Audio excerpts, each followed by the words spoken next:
Cloud के जाने के बाद मारियस सीरियस फेस बना लेता है, फिर सोचता है इतने साल बीतने के बाद भी मैं अपनी माँ था। मारियस उस वादे को याद करता है जो क्लाउड ने उससे किया था।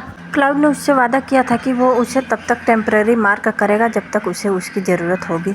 क्लाउड का ओमेगा बनने की आशा से भरा हुआ मारियस ने एग्जाम रिजल्ट रिक्वेस्ट फॉर्म को अपनी माँ के साइन के लिए लाया। उसकी मॉम फॉर्म साइन करते हुए उससे कहती है, मुझे यकीन है कि तुम एक बीटा होगे। मारियस अपनी मॉम को कहता है, मैं एक ओमेगा बन जाऊंगा, लेकिन मैं निश्चित रूप से आपकी तरह ओमेगा नहीं बनूंगा। इस तरह से जीने का क्या मतलब है? मारियस को यकीन था कि वो एक ओमेगा होगा और वो चाहता भी यही था ताकि वो क्लाउड के साथ रह सके। लेकिन उसकी इच्छा अनसुनी रह गई जब उसे पता चला कि वे दोनों ही अल्फा हैं। तो मारियस डर गया कि क्लाउड उसे अबेंडन कर देगा, इसलिए वो उस पर बरस पड़ा। मतलब उससे फाइट कर लिया और अकेले ही अपने रिश्ते को बर्बाद कर दिया।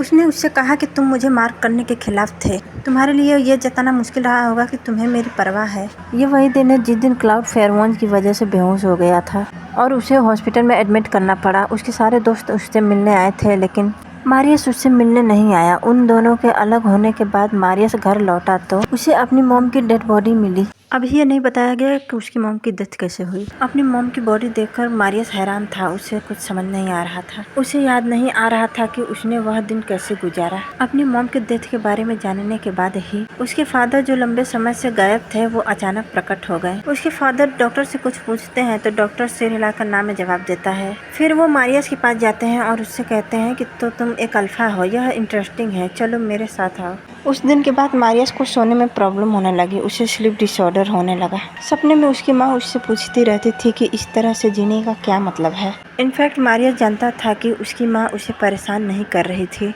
ये वही शब्द हैं जो मारियस ने अपनी मॉम को कहा था कि इस तरह से जीने का क्या मतलब है। और अब उसकी मॉम सपने में आकर ये बात उससे हमेशा कहती हैं, शायद इसलिए कि मारियस अब उस तरह से नहीं जीता जैसे वो जीना चाहता था, या शायद वो मजबूर है इस तरह से जीने के लिए, क्योंकि मजबूर व्यक्ति ही अपने आप को इस तरह बंधा हुआ महसूस करता है। इसके लिए मारियस अपने आप को कभी माफ नहीं कर सकता। फिर सीन शिफ्ट होता है सुबह। मारियस क्लाउड को जगा रहा था। वो उससे कह रहा था, उठो, तुम्हें क्लास के लिए देर हो जाएगी। लेकिन क्लाउड करवट बदल लेता है और कहता है, मैंने सपना देखा कि भगवान मेरे लिए गोल्डन बैच के अनुमान का समीकरण लिख रहे हैं। वह लगभग पूरा हो गया है। मारियस कुछ नहीं कहता। वो अपना हाथ क्लाउड के नेक के नीचे ले जाता है और उसे उठा लेता है और उसे डाइनिंग रूम में ले जाकर बैठा देता है। क्लाउड टेबल पे अपना सर रख के उससे पूछता है, क्या तुम्हें कल रात ठीक से नींद नहीं आई? तुम अभी भी थके हुए लग रहे हो। मारियस कहता है, मुझे इसकी आदत है। क्लाउड कहता है, तुम्हें इसकी आदत है? क्या तुम्हें अक्सर बुरे सपने आते हैं? मारियस कहता है, जरूरी नहीं है, जल्दी करो और अपना ड्रिंक खत्म करो, मैं तुम्हें स्कूल छोड़ दूंगा। क्लाउड कहता है, ओके। फिर से हम उसी रात का सीन देखते हैं, लगभग 2:30 बजे के आसपास। क्लाउड चुपके से मारियस के रूम का दरवाजा खोल के उसे चेक करता है और सोचता है, उसने कहा था कि उसे इससे कोई परेशानी नहीं है, लेकिन मुझे लगता है कि वह झूठ बोल रहा है। ये सोचने के बाद वो वहीं मारियस के दरवाजे के पास उसे सुनने की कोशिश करता है कि उसे बुरे सपने आ रहे हैं कि नहीं। तभी वो फिर से मारियस की आवाज़ सुनता है तो वो सोचता है, मैं जानता ही था, और वो जल्दी से दरवाज़ा खोल के मारियस के पास जाता है और उससे कहता है, मारियस, क्या तुम ठीक हो? मारियस कोई जवाब नहीं देता तो क्लाउड उसे फिर से हिलाकर जगाने लगता है और कहता है, उठो, अगर तुम नहीं उठे तो मैं सचमुच तुम पे हमला कर दूंगा। सुनो, मैं एक मैन हूँ और अपनी बातों का पक्का हूँ। वो ये कह रहा था कि तभी मारियस उसका हाथ पकड़ लेता है और उसे बेड पर खींच लेता है और उसका गला दबाने लगता है। तब क्लाउड सोचता है, क्या वो रो रहा है? हाँ, मारियस रो रहा था, उसकी आंखों में आंसू था। जब मारियस देखता है कि उसने क्लाउड का गला दबाया है तो वो जल्दी से पीछे हट जाता है और लड़खड़ाते हुए उसका नाम लेता है। क्लाउड कहता है, आखिरकार तुम जाग गए। फिर उसके शोल्डर पर पैट पैट करते हुए कहता है, अब तुम ठीक हो? मारियस उससे पूछता है, तुम यहाँ क्यों हो? क्लाउड हंसते हुए कहता है, बेशक नाइट अटैक के लिए। मारियस सोचता है, क्या मैंने आखिरकार अपना आपा खो दिया?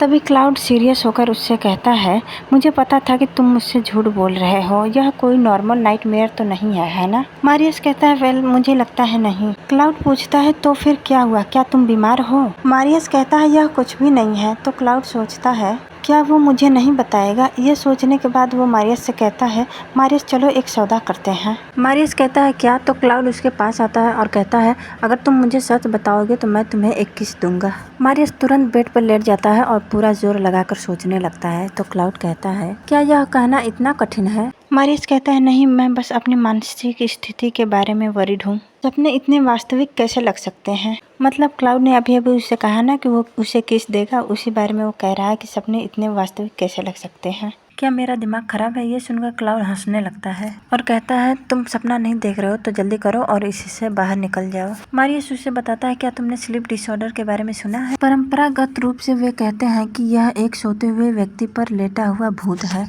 क्लाउड कहता है वाह, सुनने में तो ये डरावना लगता है। तो क्या यह बीमारी है? मारियस कहता है अगर यह 1 या 2 बार हो जाए तो नहीं, अगर यह लंबे समय से है तो यह बीमारी बन जाती है। क्लाउड कहता है तुम्हारे साथ ऐसा कितनी बार होता है? मारियस बताता है व्यवहारिक रूप से हर दिन। क्लाउड उसे देखता है और कहता है क्या सच में इतनी बार? क्या कोई दवा नहीं है जो मदद कर सके? मारियस कहता है हाँ, नींद की गोलियां हैं लेकिन वे केवल लक्षणों से निपटती हैं, मूल कारक से नहीं। इसलिए लंबे समय तक दवाइयाँ लेना अच्छा नहीं है, इसलिए मैंने उन्हें लेना बंद कर दिया। तो क्लाउड पूछता है तो क्या तुम्हें इससे मदद मिलेगी अगर तुम्हें कोई उस समय जगा दे जब तुम किसी बुरे सपने के बीच में हो? मारियस कहता है क्या? क्लाउड बताता है मेरे साथ मास्टर बेडरूम में सो, जब तुम्हें बुरे सपने आएंगे तो मैं तुम्हें जगा दूंगा। मारियस उसकी तरफ टर्न होता है और उससे कहता है तुम्हें ऐसी बातें नहीं कहनी चाहिए क्लाउड। क्लाउड कहता है क्यों नहीं? मारियस उसका हाथ पकड़ता है और कहता है मैं तुम्हें इतना पसंद करता हूँ जितना तुम सोच भी नहीं सकते, इसलिए तुम्हारा मेरे बगल में सोना मुझे यातना जैसा लगेगा। ये सुनकर क्लाउड उसे देखने लगता है और फिर कहता है मारियस चलो एक साथ हो जाते हैं। मतलब वो उसे रिलेशनशिप में आने के लिए कह रहा है। यहीं पर यह वीडियो समाप्त होता है। वीडियो देखने के लिए शुक्रिया। अगर वीडियो जरा सा भी अच्छा लगा हो तो वीडियो को लाइक और चैनल को सब्सक्राइब करें प्लीज़।